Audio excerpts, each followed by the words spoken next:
All right, we are to compare the cash basis of accounting with the accrual basis of accounting.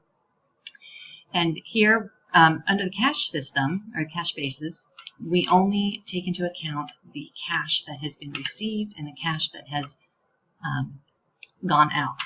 So out of all the money that they've earned, they've only received $25,700.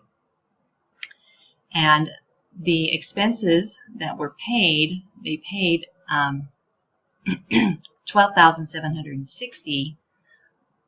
There are other expenses, but those have not been paid yet. They're going to be doing that later. And so you subtract that from the cash received. But in the cash system, there were also an insurance, prepaid insurance, that was paid. And so it's a cash system. That also needs to be accounted. So you take the $25,700 minus the $12,760 expenses paid and the insurance that they're not using yet, but the cash has been paid. That gives us a $10,160 net income. In contrast, the accrual system only takes into account the revenue received, in this case $33,400, and the total expenses incurred, which was $18,500. And when you subtract the revenue from the expenses, that is your net income for the accrual system.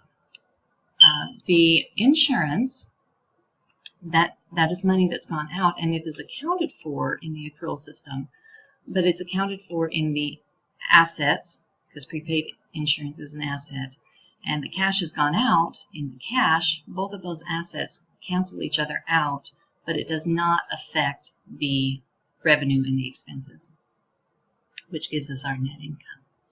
And so when we compare those two, the accrual based accounting gives us the most useful information.